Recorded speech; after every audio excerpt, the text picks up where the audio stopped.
Okay, so very warm welcome again.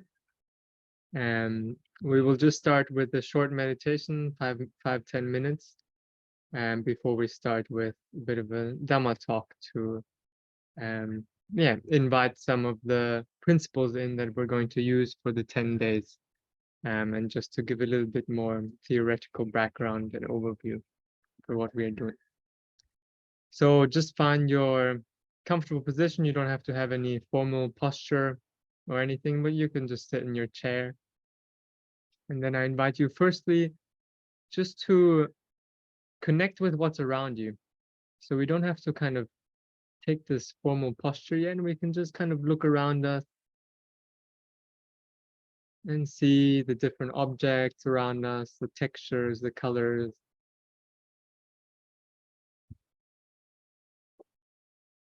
And just recognizing the simple act of what we're doing, of just sitting here.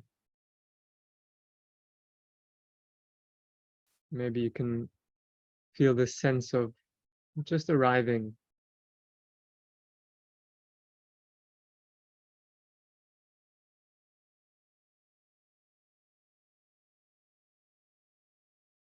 And then I invite you to close the eyes.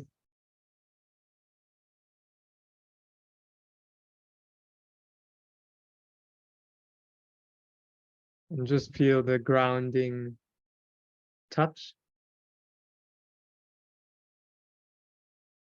of the chair, of the floor,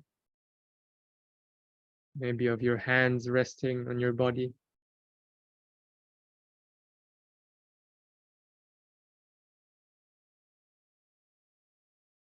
And feeling just gravity acting on the body. Just allow gravity to kind of soften all your tissue, all your flesh, all your muscles, allowing them to kind of succumb to gravity while staying upright.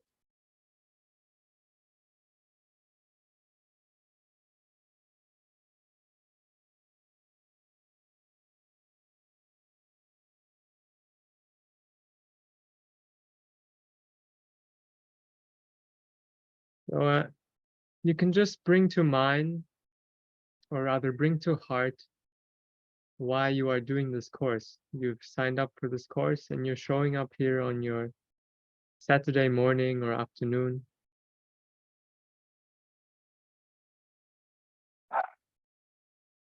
So allow yourself to feel really why you're here.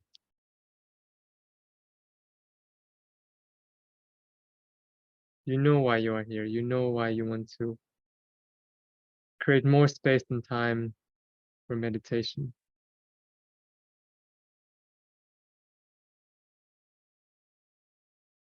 And allow yourself to just feel that why inside the body.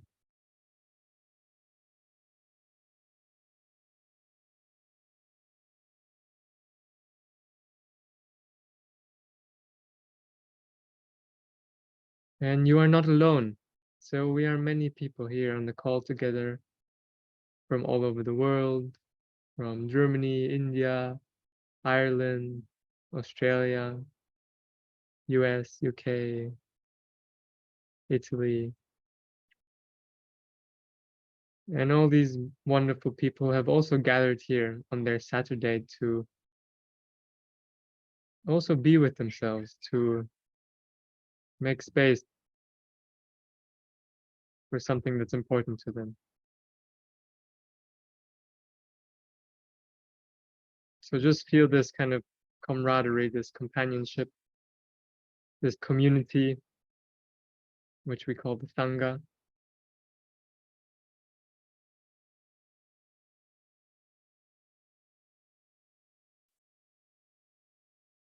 And next, I'm just going to read out 5 precepts to you.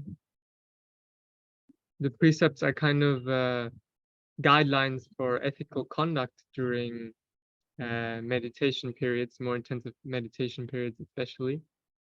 And You are free to try to follow these guidelines if you wish. They will be supportive for your practice, but of course they are not fixed rules that you have to suffer by. But I just invite you to kind of listen and reflect on these, and maybe if you want to making the commitment to uphold these precepts for the 10-day period. So the first precept is not to kill any living being.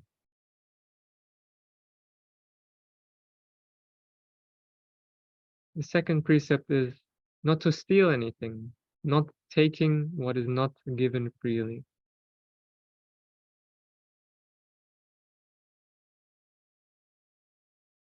The third precept is not to lie or engage in harmful speech.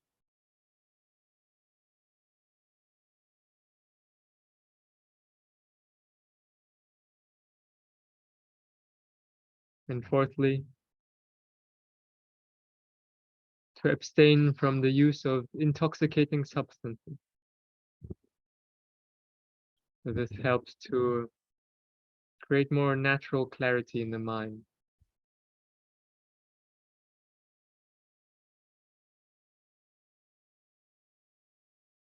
And lastly, not to engage in any sexual misconduct. So this is anything sexual which kind of harms other beings. So there's nothing wrong with sex, but just not to use it to harm yourself or others.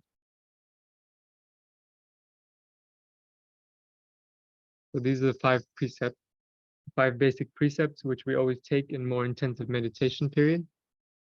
Not killing, not stealing, not lying, not no intoxicating substances, and no sexual misconduct.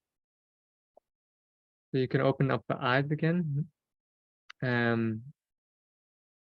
you might want to follow these precepts. I've also put together a little write-up on what exactly is meant by them, and kind of if you want to be strict or not so strict with them, what that actually means. In the end of the session, you can also ask them questions. But I want to get started with the material. So maybe just a brief introduction to who I am and why I feel to share this course technique with you. So my name is Raimar. I'll be the facilitator. I also am the kind of founder of Vipassana at Home, which I founded about 1.5 years ago. And I grew up in Germany and lived in Australia for 5 years, where I kind of studied economics and finance, and actually started working in finance as an investment analyst. And during this time, I became quite interested in Vipassana meditation and yoga, but primarily Vipassana meditation, and started doing the practice quite intensively alongside the full-time job. And then eventually I decided, and this was in the beginning of COVID, to kind of pursue meditation and the mind-body practices more full-time. And during COVID, I stopped and I moved to Thailand, where I've been living for the last 2 years and practicing a lot of meditation, including staying in a monastery for 3 months last year to study with a Vipassana teacher here. And yeah, meanwhile, also going to a lot of these 10-day, 15-day Vipassana retreats and practicing every day. So I feel to share this practice because it has, given me a lot of benefit and almost always in ways that I don't expect. So I started off with I want to be a bit more calm during university exams. I want to be a bit more focused during job interviews. These kinds of reasons, and the reasons why I've practiced have certainly evolved over the years. Sometimes more related to loving kindness, compassion, sometimes more related to the focus, the calm, the peace, the ease. But since doing it for 7 years, I found that it has kind of improved and drastically changed all parts of my life. So without further ado, I want to just jump into some content. Okay, here is the first slide. There's still some corporate left in me. I made a PowerPoint slide deck. But the first question that we need to ask ourselves when we start is, do I know myself? Do I really know who I am? And the reason why this is so important is because we come to meditation with some intention. So we all came here today to meditate together because we have some idea of meditation and we have some idea of ourselves and why we think we would benefit from meditation. So it would be nice for everyone just to write maybe 2 or 3 words in the chat about why we are here, why we want to meditate today.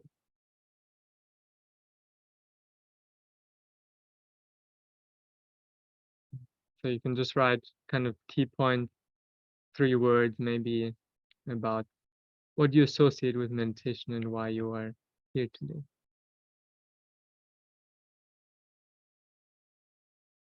To return to my own practice, to connect with myself, for clarity and intuition, to feel more free and slow life down, to learn how to be focused and clear, to deepen my practice and to cultivate honesty, to slow down, to create a regular practice.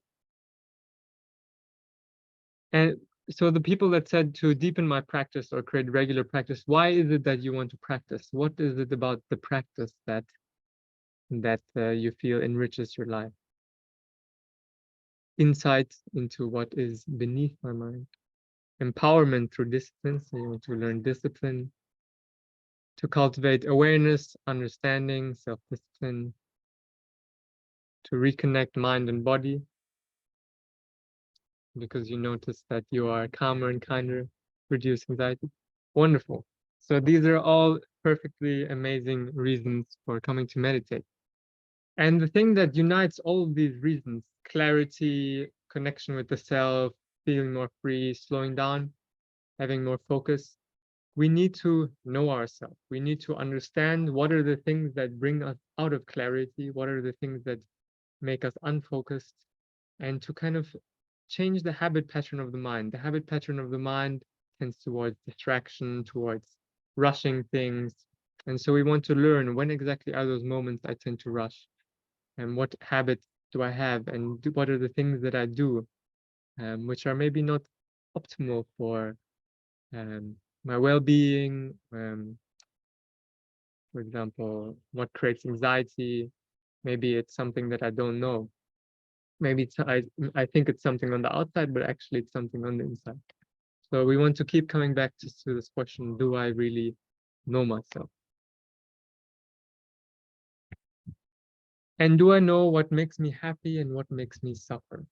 So these 2 key questions are really interesting to keep asking yourself during these 10 days and to kind of research this. Because we all want to be happier and we all want to suffer less. And usually when we're living in this world, when we don't maybe have a meditation practice, we kind of prioritize the rest of the world out there. So we are kind of all day spending our time to correct X, Y, Z in the world, to be better at these things in the world, to be better at the job, to rush less, to eat nice food, to take naps, to spend time with friends, with loved ones, to have sport, to listen to music, to watch TV, all these different things. And we're always looking for the things outside. And we feel that all these things outside, we kind of inherently have this assumption that we are making ourselves happier and avoiding suffering. And that's how we make the choices actually in our daily life. But we always attribute the reason for that happiness and the reason for that suffering to the outside world. And what we're doing when we meditate, or what I invite you to do during this course, is just to bring more attention to actually the process of the mind and the body.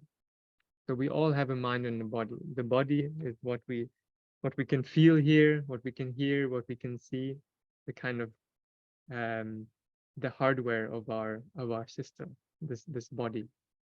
And the mind is kind of everything else.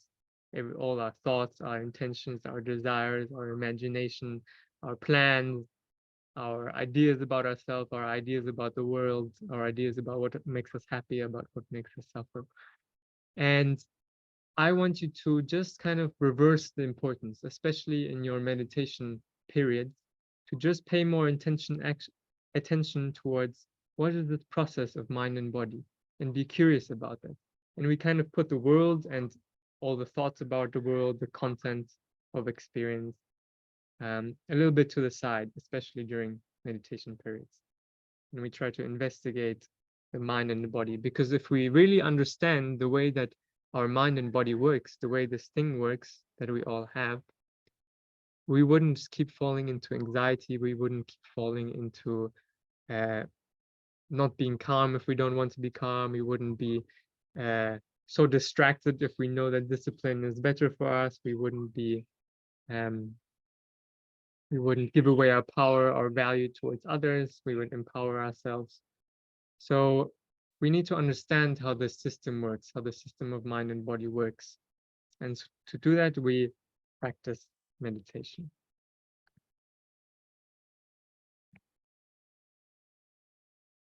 The Buddha lived about 2,500 years ago.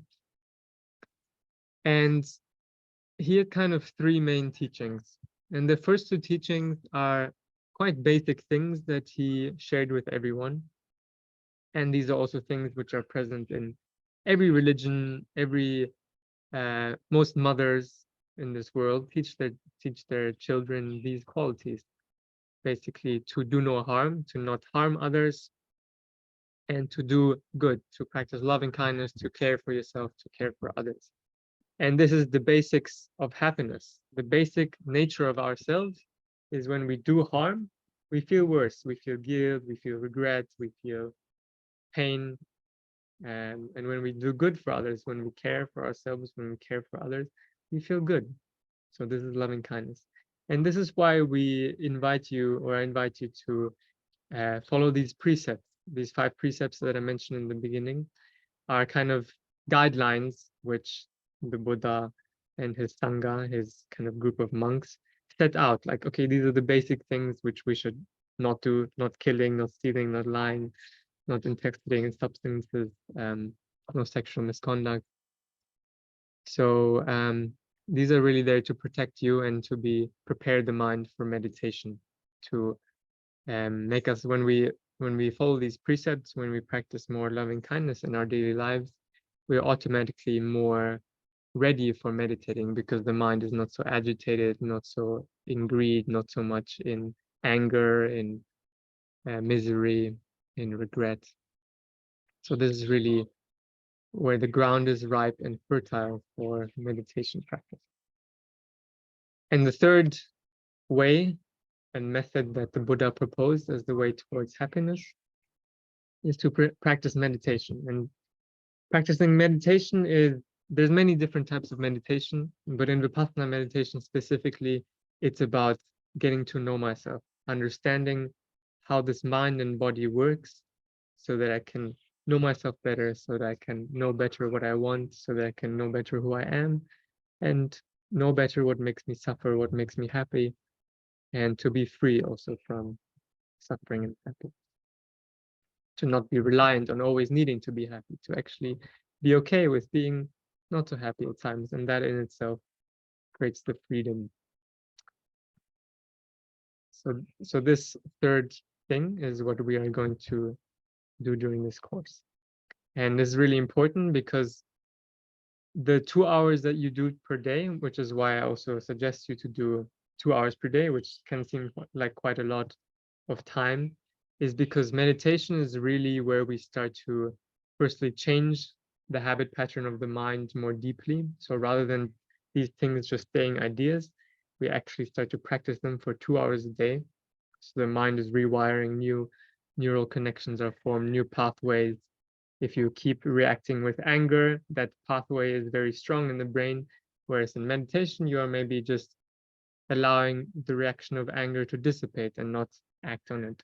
so that the pathway gets weaker and the pathway of calm, of reacting in a more wise way, becomes stronger. And over time, that becomes then the new default state. So firstly, to change the habit patterns of the mind, and secondly, to know myself, to know and understand this better, so that I can know what habit patterns I need to change and what are more harmful and less, more helpful and less harmful.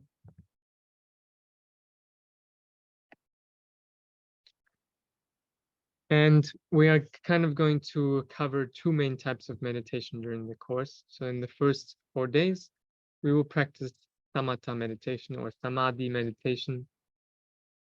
And basically, our mind is like this container here. So this is kind of symbolizing a container of water, which is muddy and has maybe a lot of dirt and debris in it, which is floating around. And this dirt and debris is what makes us cloudy, which is what prevents clarity from being there, is what keeps making anger, sadness, misery, being hard on ourselves, not valuing ourselves, being mean towards others, being mean towards ourselves, and making unwise choices. These kinds of things are all kind of clutter in the mind, which is there, and it's okay that it's there.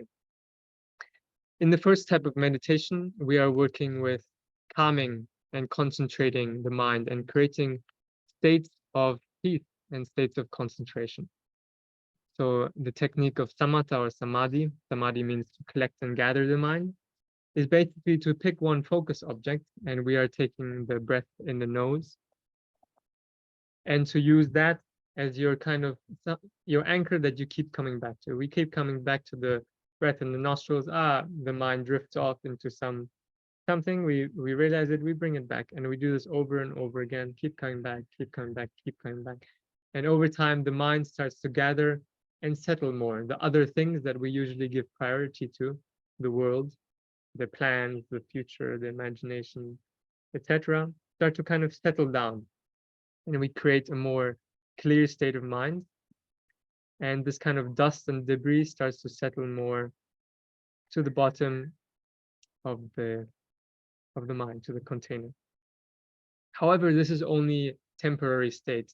When we go and do things again, usually, and kind of get upset again, etc., usually this dust gets stirred up again.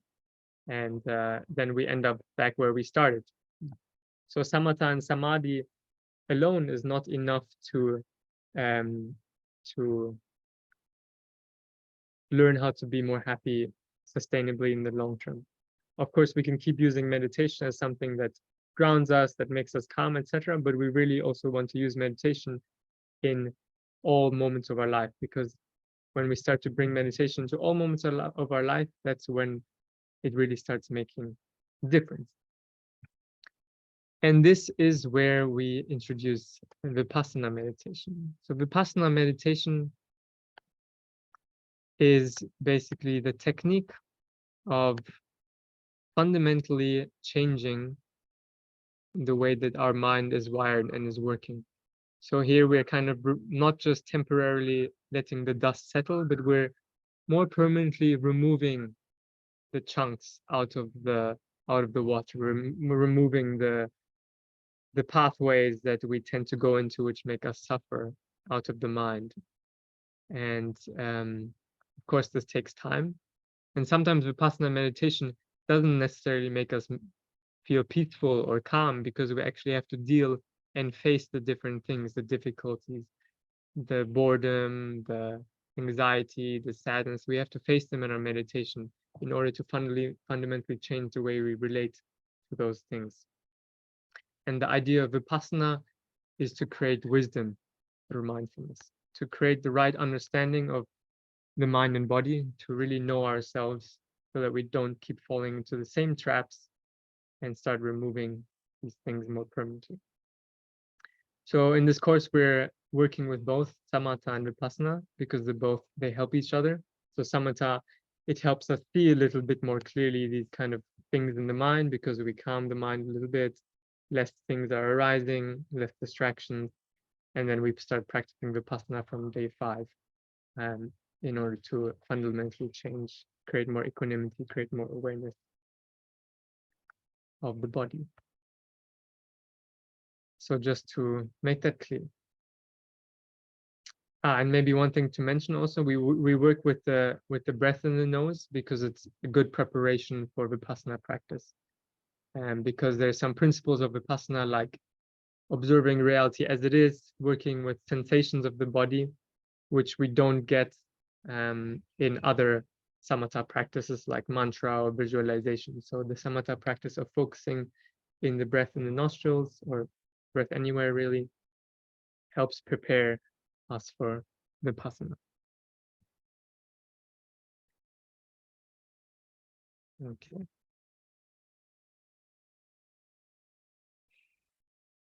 So I want to introduce the 5 hindrances to the meditation practices. So these are kind of things, or let's say these dots that we will face when we practice, especially, when we practice actually all meditations. So they're called the 5 hindrances. It's quite a common framework that's used in Theravada Buddhism. And these are things that will appear during your meditation. Some days it will be some type of thing more than another. Some days it will be all of them. Some days it will be none of them, maybe. And also depends person to person what our habit is. If we're more kind of someone that gets very angry and irritated easily, or whether we're someone that's more anxious and worried, or someone that's very intellectual and doubting and creating expectations. So these are things that we will face during our meditation, and the things that will try to detract us from practicing properly. So the first one is just sensual craving, greed. So you sit down to meditate and you start thinking about something that you want to do after, maybe some TV show you want to watch, or something. Oh, it could be nice to go to the fridge now or something. And we're kind of desiring some stimulation, some feeling. And we stop meditating because we're just thinking and fantasizing about something. That's the hindrance number 1. The second hindrance is aversion, hatred, anger, irritation. You're sitting down and you feel pissed off, you feel annoyed, maybe you feel anger at something that happened at work, or someone said something to you, or maybe you feel irritated at yourself for something, or irritated. You just have the state of not wanting something, pushing something on. Maybe you have pain in the body and you really hate this pain. You don't want pain to be there. It's the second hindrance.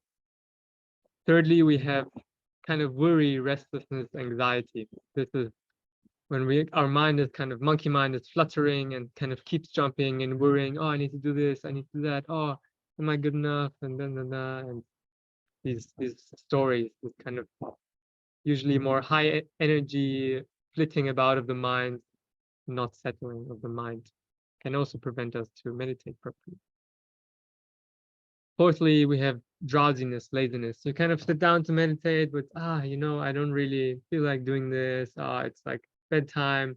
Maybe I'll just lean against the wall, okay, and then I fall asleep, or I just start dreaming about things.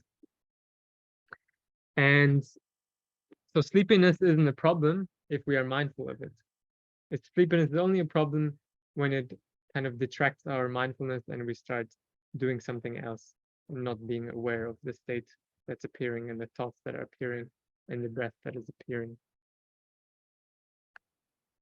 And the last one is doubt and expectations. This usually happens to more intellectual, like people who like to think a lot. This was me a lot in my first, coming from finance. Okay, everything is to make sense and be logic. And for sure, things have to make sense. And it's good actually to have some clarity and a little bit of doubt, and seeing things critically and thinking whether this actually makes sense or not, for sure.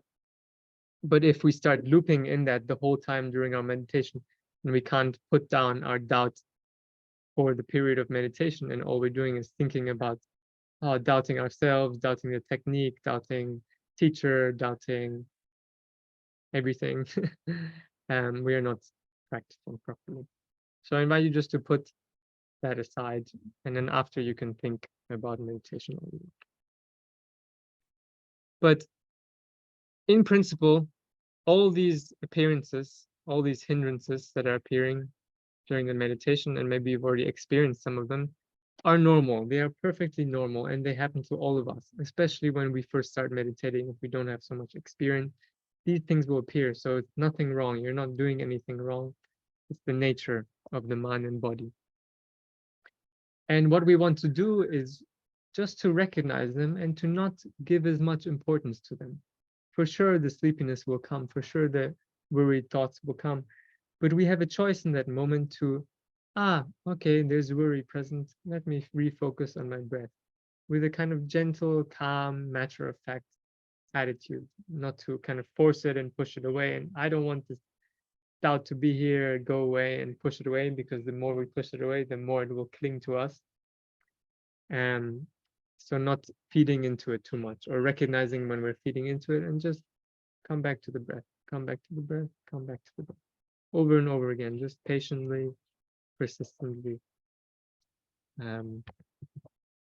This is the way to start weakening, and these hindrances will weaken over these 10 days.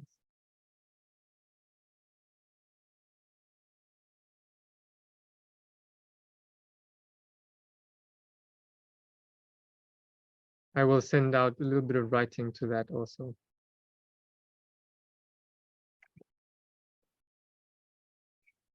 So the second, actually, maybe I'm curious. Have you faced any of these hindrances maybe yesterday or this morning in your meditation, or maybe in your meditations before this course started, if you were practicing? And what tends to be more the things that you fall into? Maybe you can just write the top 1, 2, or 3 things that you noticed out of these 5 hindrances that bothered you.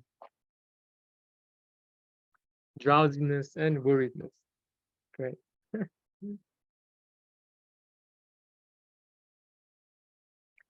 Doubts, expectations, craving, drowsiness, laziness.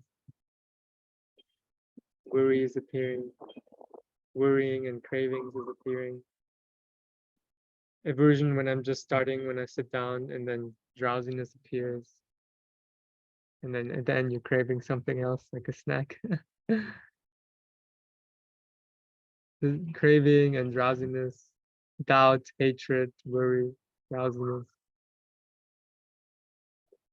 Now, so you say the biggest hindrance tends to be pain in the leg, body parts falling asleep, and going numb. So be careful there, because the hindrance isn't the pain in the leg or the body parts falling asleep. The hindrance is how we feel about that. So is there worry in the mind, or is there doubt in the mind, or is there hatred in the mind of this pain? So it's much more the kind of how we react or how we relate to that experience of the pain, of the falling asleep. And that is the hindrance, not the pain itself, because we can actually learn to be with these things in complete equanimity, and they don't bother us. But importantly, we're not trying to make ourselves suffer. So if you really feel a lot of pain or something, and you feel, okay, this is really not good for my knee, you can move. And for the first few days, you can move kind of as you want. It's helpful to stay more still, but we're not trying to torture ourselves. So it's good to sit with some discomfort, to learn about discomfort and how the mind reacts to it, but we're not trying to self-mortify.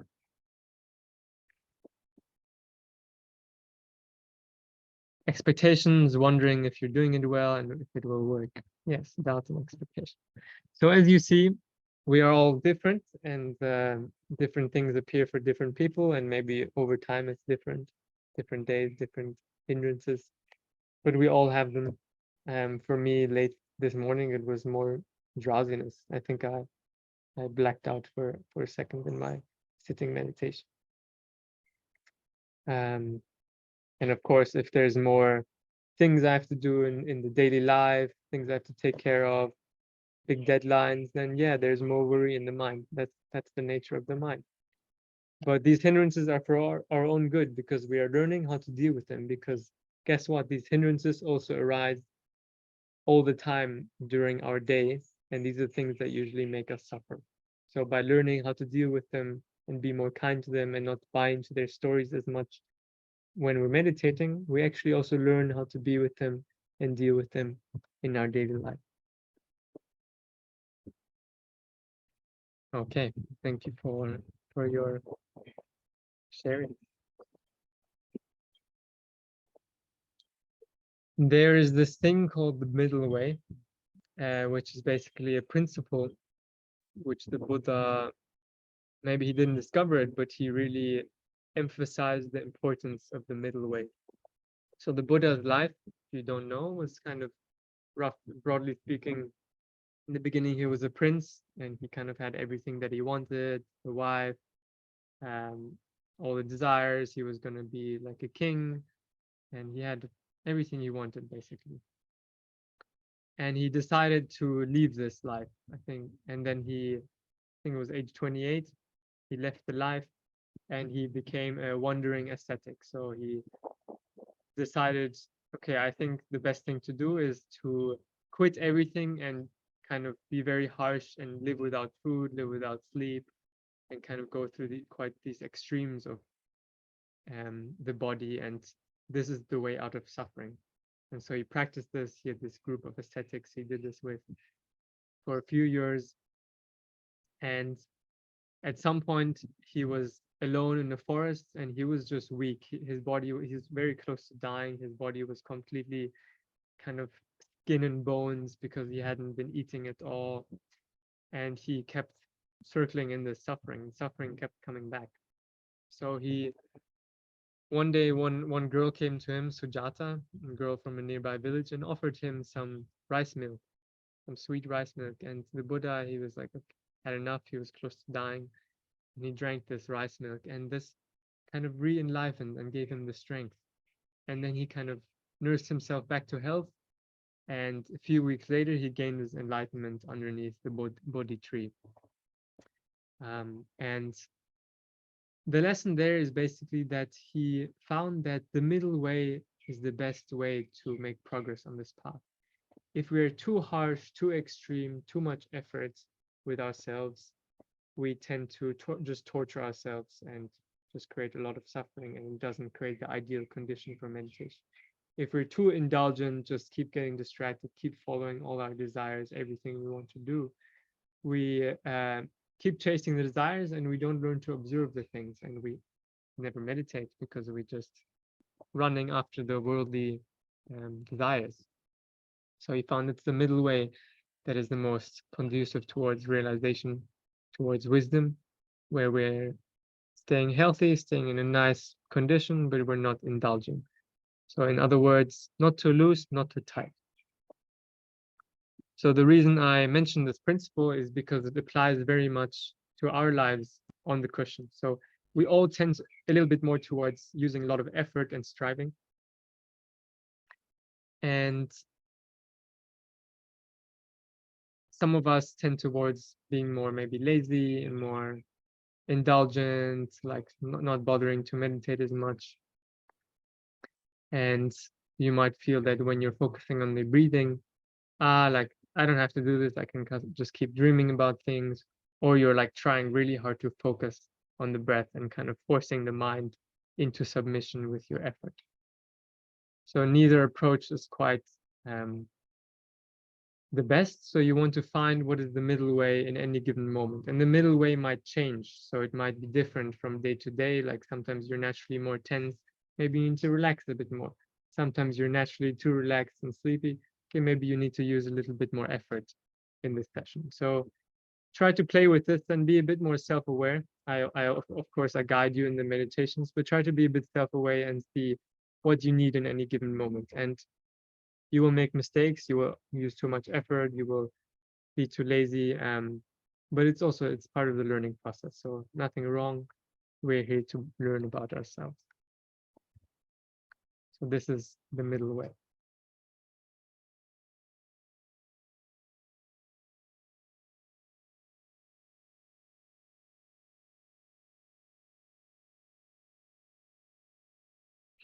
Okay, so I just invite you to close down the eyes, and we are just going to do a quick review so the things stick in the mind a little bit more easily.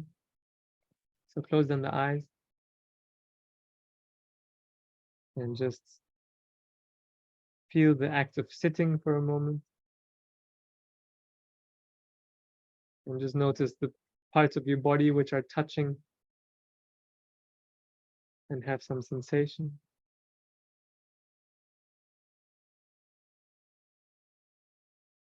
So today we went through the 5 precepts, the kind of guidelines which help us create the optimal state for meditation. Usually we give all the importance to the world out there, to who we are, to what we want, to these people, to that thing in the outside world. And in meditation, we are just reversing a little bit this and giving more importance towards observing ourselves, to learn about our mind and our body and how it works, so that we can learn better what makes us happy and what makes us suffer. The Buddha had 3 main techniques for happiness. The first one is to do no harm, the precept. Second one is to do good, to be loving kindness, to take care of others, of ourselves. And the third one, to meditate. So we have 2 types of meditation. The first one is samatha, samadhi meditation, where we settle down the mind, where we create a unified, peaceful, concentrated mind. But this is not enough. We need to use this concentrated, calm minds to create wisdom, to create insight through Vipassana meditation, which we will start from day 5, where we start more fundamentally working and removing and changing the relationship to the things which make us suffer. So we are facing our hindrances, we are facing what makes us uncomfortable, and these things will definitely appear in the meditation, sometimes weaker, sometimes stronger. And the most important is not to buy into their perspective. So when we are stuck in the hindrance, the whole world tends to be colored by that hindrance. And we take the hindrance very personally. So, I'm a bad meditator because I'm anxious, or I'm a bad meditator because I have so much hatred and anger, and this is taking it personally. Taking it not personally would just be to, anger is here present in the mind. You see how the mind and the thoughts are and spinning in themselves, spinning in the anger. Not taking them personally and not buying into their perspective. And lastly, we have the middle way. So this is just a principle to keep in mind, to practice the middle way, to notice when you're going too much into an extreme of effort, of trying very hard, of forcing it, to notice when you're going more into not caring, laziness, not really applying the technique properly and just dreaming about things.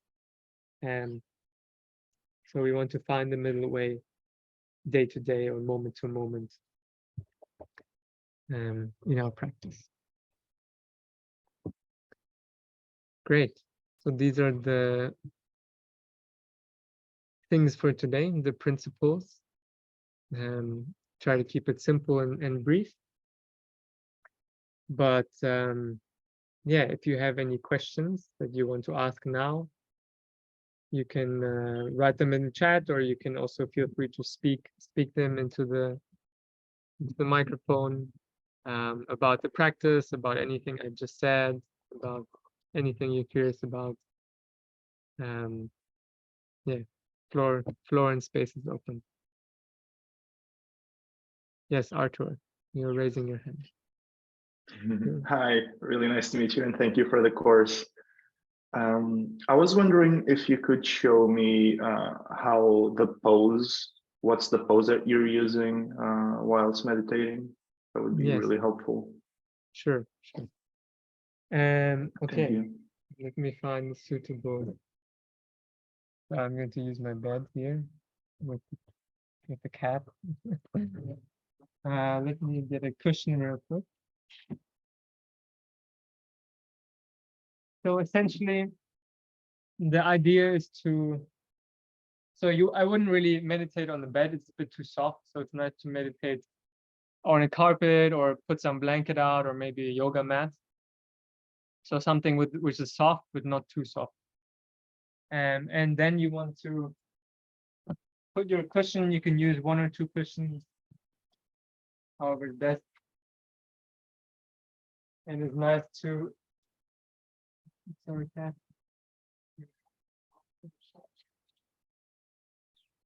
I personally use Burmese posture.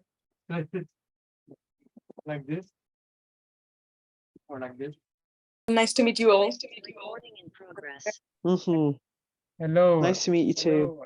Apologies for that. My internet just dropped out momentarily. That's the first time that happens. High internet can sometimes be unreliable, but everyone can hear me okay? Yeah, good.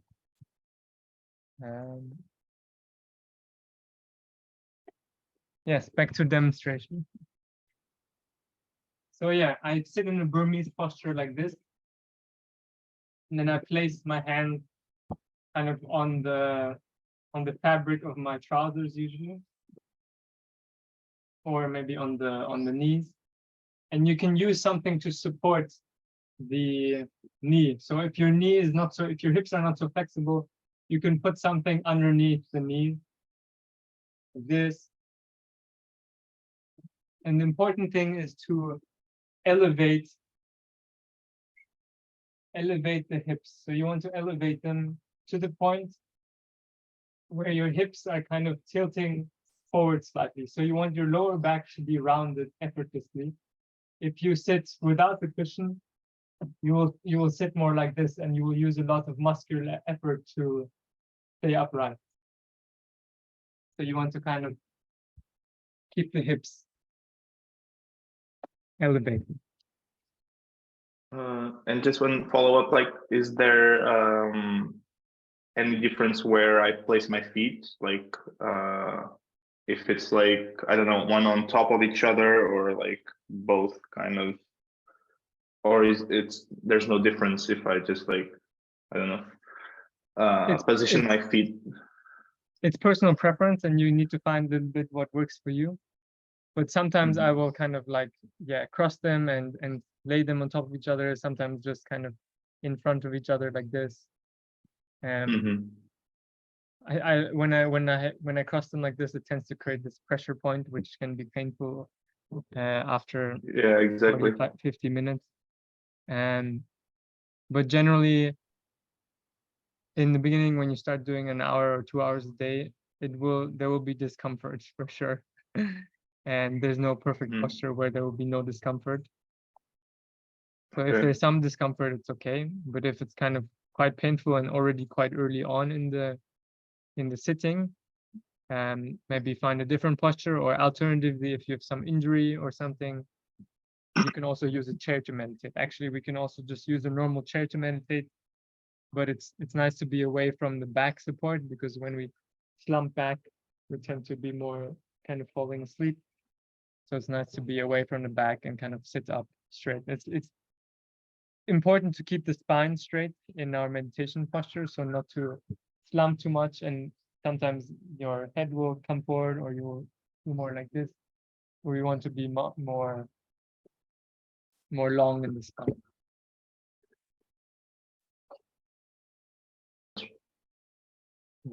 Thank you for that. Is the aim to be in the same position the whole meditation? It is not the aim, I would say. It is a tool that can be used for learning about how the mind and body works. And that's kind of everything inside meditation, is just a technique or a tool to learn about how body and mind works, and to change the habit pattern of body and mind.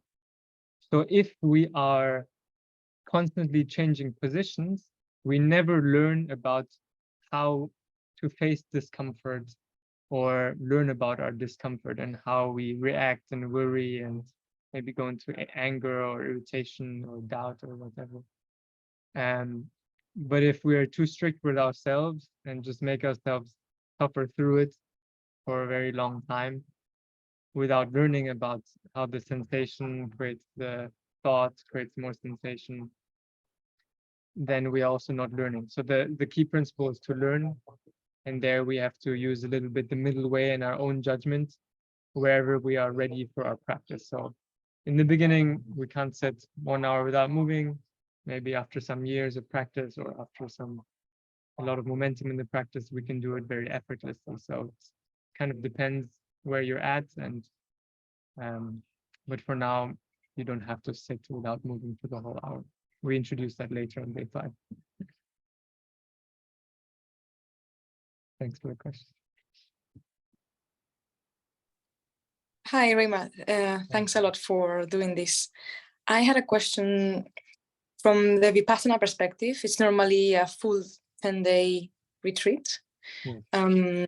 So what is the thinking behind that 1 hour in the morning, 1 hour in the evening is kind of the dose that is required, or are we just getting to a fraction of what we would get in a full retreat? Yeah. It's a dose which is, I like the word you put, dose. And it's a dose which is kind of manageable in daily life if we make the commitment and the time around it and build our 10 days and really prioritize the practice. And it's what I was 2 hours a day is what I was doing for 2 years while working in the finance world. So I feel it is something that's manageable. Of course, it takes a lot of discipline and prioritizing it. And it's also a good amount of time for us to be able to get a taste of what within 10 days is possible. If we just do 20-30 minutes a day, definitely this is useful. And after the course, you can go to doing that 30 minutes a day or something. But for this course to really be able to understand the principle, to face ourselves a bit more, 2 hours a day is a nice, solid baseline, and it's also a nice commitment to take to learn about ourselves. In the 8-week course that I run, I just ask people to do 1 hour a day because I feel it's more sustainable over 8 weeks. Yeah.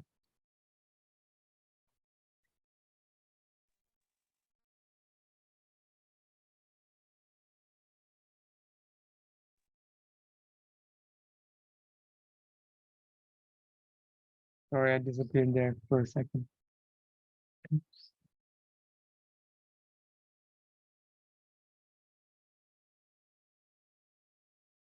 Is it useful to do more time if one has the time? If so, when during the day? You can do more time if you want, but I would say don't force yourself to do more time.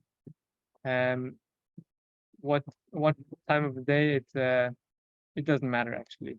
You can maybe, it's nice to have a little, you have 10-20 minutes during your break, like after lunch, before you start your afternoon. It's always nice to have a little kind of top up at that time because you'll be more calm during the rest of the afternoon. Yeah, something like that. I wouldn't actually sit more than 2 hours. You can do like maybe 10-20 minutes here and there if you really want to. But don't force yourself too much. We want to stay relaxed and not too serious about it. Does it work better if you have a cat? Absolutely. You need to get a cat for the course. Otherwise you can't make progress. No, I don't actually, it's not my cat. I'm staying in the friend's place in the morning. So. But yeah, I found the meditations better when the cat comes and sits next to my cushion. Companionship.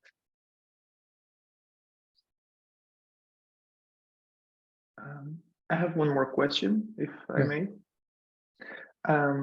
What kind of Buddhism goes along with Vipassana meditation, or Yeah. how can I understand a little more about it?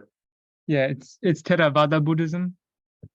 So it's the type of Buddhism that spread kind of via Southeast Asia. So Burma, Thailand, Laos are the are the main countries which practice Theravada Buddhism, and within that, the practice of Vipassana was popularized by S.N. Goenka from Burma, Mahasi Sayadaw from Burma. They also have some Vipassana practice in the Tibetan lineages and in the Tibetan Buddhism, but it's a little bit different than how we approach it within Theravada. And most of the Vipassana retreats that you have across the world, like these famous 10-day Goenka retreats, they are within Theravada Buddhism context. And I started with the Goenka retreats, and then I also did some Thai style Vipassana, which is a little bit different. But yeah, Vipassana is kind of not one specific technique, like Vipassana is body scanning or Vipassana is mindfulness of breathing or something. Actually, Vipassana is a bit broader than that, but we can use these different techniques or focus points to practice Vipassana. But what I'm sharing in this course is kind of like a basic introduction to Vipassana of the body, but we can also practice Vipassana with the mind, Vipassana with feelings, Vipassana. Yeah, so it's a broad thing. Thank you. Does focusing on the breath only count as Vipassana? The answer to that, it depends how you are focusing on the breath. We can practice focus on the breath in a very Vipassana way, or we can practice in a very samatha way. So practicing in a very samatha way would be, and to just generate concentration and peacefulness and calm in the mind, would be to focus on the breath using a mantra, not try to look too closely in the breath, and kind of more ride the steady waves of the breath, maybe visualize something or count the breath to kind of help you settle into this stable flow, and this kind of flow state, this peaceful flow state that it then arises as a consequence, is more the state of calm, of tranquility, of samatha. If we use the breath more as an anchor to learn about how the breath is actually made up of different sensations, and we kind of deconstruct our experience more, and how the thoughts are appearing, and how the distractions are appearing, and how the breath is actually made up of many different smaller components, let's say, and the small components in aggregate is what we conceptualize as the breath. And so maybe some tickle in the nostrils, some feeling on the upper lip, some feeling in the lungs. That's how our brain knows we're breathing. But if we look more closely in it and start to deconstruct it, we start practicing more Vipassana style Anapanasati, mindfulness of breathing. So we want to, so that's why I keep reminding you during the meditations to focus on the breath as it is, not to influence the breath if you can. Maybe sometimes it will feel like you're influencing it, but just not to do it intentionally. From day 2 or 3, we focus more on the sensations of the breath rather than the breath as a whole, to kind of deconstruct and learn about it more. So the answer is, it depends. Okay. I don't want to take up more of your time than we allotted. If there's anything super pressing, you can ask one more question if you like. Anyone?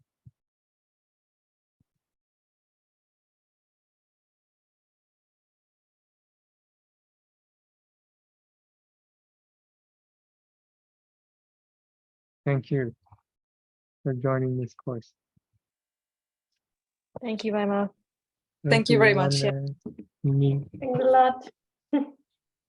All right. Take care, everyone. There will be a Q&A session on Monday, and enjoy the practice. Thank you. Bye. Thank you. Bye.